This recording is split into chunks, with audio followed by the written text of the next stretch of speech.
Is drafting Saquon Barkley number 2 overall too high? Yes, Paulie. See, for our poll question, you have to take Saquon Barkley out of the mix. It's more of a theory, like a hypothesis. Taking any running back at the number 2 pick in the draft is too high based on the use of the cost, where you can get a running back later in the draft, how many years you get out of the number 2 pick.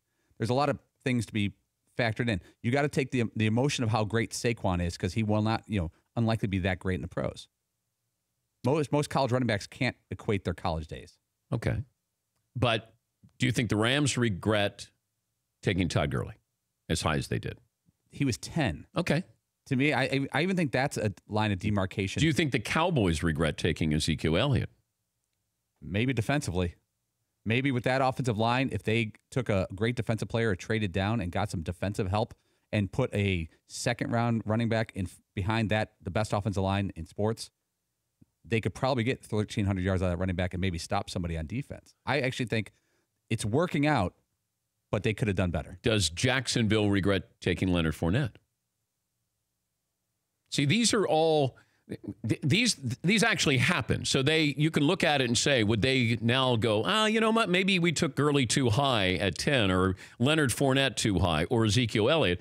I don't think any of those teams would give those running backs back. They wouldn't go, on second thought, because Gurley has been great. He was up for the MVP. Fournette was, a much-needed addition for that offense there. He ran for 1,000 yards and averaged 3.9 yards a carry. That's pedestrian. That's a nice running back in the NFL. But you need somebody who you can give the ball to, who then can drain the clock. Therefore, the defense, I think Dallas's defense got better when Ezekiel Elliott was great because he kept him off the field. Jacksonville's defense was even better because of Leonard Fournette. And I didn't have Blake Bortles. I didn't have to rely on Blake Bortles. I didn't have to rely on Dak Prescott his first year there to throw the ball. Ezekiel Elliott was that dominating. Gurley was unbelievable as a one-dimensional offense. Now you bring in Goff, he's even more dangerous now. I get it. I'm on record as saying I love Saquon Barkley to the Giants at number 2. Now, he might be a bust. Would you take Saquon Barkley if you knew his numbers were going to be Reggie Bush? No, because Reggie was the second pick in the draft and never worked out. Okay. But imagine if the Giants traded down, took the best offensive lineman in the draft out of Notre Dame, and then picked up an extra second-round pick and took a good running back high in the second round. Okay. I'm just saying that both theories have worked and both theories have busted. But I think what happens is we looked at Trent Richardson, and then all of a sudden teams go, we don't want another Trent Richardson situation. So then nobody was going to take any running backs there. Yeah, McLovin. Yeah, what if then the Cowboys took Elliott?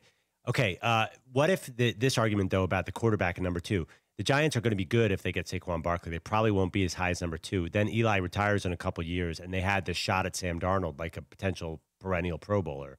That argument, like, you got to take the quarterback because you're never going to be up there again. Get a free agent quarterback, if that's the case. But isn't there, you know what I'm saying about getting that 1, 2, or 3 guy, when you have that, we've said this before. But if the Giants were in a rebuild mode, then I would understand that. If the Giants were the Jets, then yeah, I'd take a quarterback. If the Giants were the Browns, you take a quarterback. But the Giants spent all of this money the previous year on their defense. And then now I got Odell Beckham coming back, and he's out for revenge. He wants to put up monster numbers. I got a great tight end. I just spent all this money on Nate Solder. You're ready to go. I want somebody who's going to help me right now. And you got to feel like the East, it's pretty tough sledding in there with the Eagles coming back. Dallas is going to be good again. I don't know about Washington, but the Giants got to keep up with everybody here. But they're not in a rebuild mode. For more Dan Patrick Show, tune to Audience Channel 239 on DirecTV or download the Dan Patrick Show app.